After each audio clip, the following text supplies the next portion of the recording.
எல்லாருக்கும் வணக்கம். நான் இனியன் பேசுகிறேன். நேற்று ஒரு நண்பர் வந்து பார்த்தீங்கன்னா தூய நாட்டுக்கோழி விற்பனையாளர்கள் குழு அது நம்ம குரூப்பில் வந்துட்டு ஒரு போஸ்ட் போட்டிருந்தாரு.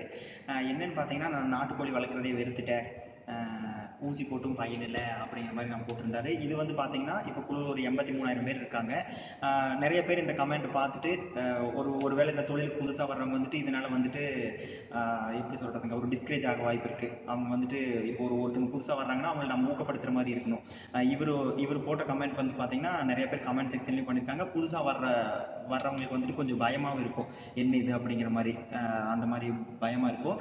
அதனால் வந்துட்டு நான் என்ன ஏது அப்படிங்கிறத அந்த நாட்டுக்கோழி வளர்ப்புகளை பற்றி நான் அவருக்கும் சொல்கிறேன், மற்ற நண்பர்களுக்கும் சொல்கிறேன். அதே மாதிரி நீங்கள் வந்து இந்த தொழில் எடுத்துட்டீங்க அப்படின்னா எடுத்ததுமே நீங்கள் வந்து ஹை லெவல் போயிட முடியாது, சரிங்களா? ஸ்டெப் பை ஸ்டெப்பாக போனால் மட்டும்தான் இந்த நாட்டுக்கோழி வந்து கரெக்டாக சக்ஸஸ் பண்ண முடியும். நான் வந்து பார்த்தீங்கன்னா நான் காலேஜ் படிக்கிறதுலேருந்து ஒரு 10 இயர்ஸாக எங்கள் வீட்டில் நாங்கள் நாட்டுக்கோழி வளர்த்திட்டு இருக்கோம். இப்போ வந்து பார்த்தீங்கன்னா இப்போ தான் நான் வேலைக்கு வந்ததுக்கப்புறம் ஒரு 3 இயர்ஸாக இதை வந்து நான் ஒரு 1.5 ஏக்கராவில் ஃபுல்லாக ஃபென்சிங் போட்டு நான் இந்த மாதிரி நாட்டுக்கோழி வளர்த்திட்டு இருக்கேன். இன்னும் பார்த்தீங்கன்னா இன்னும் ஒரு தண்ணீர் அடையில. அதாவது இந்த நாட்டுக்கோழி வளர்ப்பில் என்ன விஷயம் அப்படின்னா, கரெக்டான ஒரு தடுப்பு முறைகள், ஒரு இயற்கை முறையாக இருந்தாலும் சரி, இல்லை ஆங்கில மருந்துகள் கொடுத்து வளர்த்துறதாலும் சரி, கரெக்டான தடுப்பு முறைகளை கொடுத்து வளர்த்தணும். அதே மாதிரி உங்களுக்கு கரெக்டாக அந்த நாட்டுக்கோழிகளை பற்றி ஒரு அனலைஸ்மெண்ட் இருக்கணும், சரிங்களா? எடுத்தேன் கவுத்தேன் அப்படின்னு மாதிரி பண்ணீங்க அப்படின்னா கண்டிப்பாக இந்த தொழிலை நம்ம சக்ஸஸ் பண்ணவே முடியாது. அதே மாதிரி உள்ள ஃபீல்டுக்குள்ளே வர்றவங்க அப்படி தான், ஒரு 1000 கோழி 2000 கோழி அப்படிங்கிற மாதிரி ஃபீல்டுக்குள்ளே வராதிங்க. எடுத்தது ஒரு 50 கோழி 100 கோழி அப்படிங்கிற மாதிரி மினிமம் நீங்கள் ஒரு 50 கோழியாச்சும் வாங்கி வளர்த்துனீங்க அப்படின்னா தான் அதில் என்னென்ன பிரச்சனைகள் இருக்குது, எப்படி பண்ணலாம் அப்படிங்கிறது எல்லாமே உங்களுக்கு தெரியும். திடீர்னு நீங்கள் ஒரு 30 கோழி வாங்கிட்டு வந்துட்டு அதுக்கு வந்துட்டு கரெக்டான ஒரு முறையான தடுப்பு மருந்துகள் எதுவுமே கொடுக்காம என்ன ஏதுங்கிற ஒரு விஷயமே தெரியாமல் வந்துட்டு இந்த மாதிரி எப்படி சொல்கிறதுக்கு, இந்த மாதிரி டிஸ்கரேஜ் பண்ணக்கூடாது. அப்படிதான் அந்த நண்பரையும் நான் தவறாக சொல்லலை.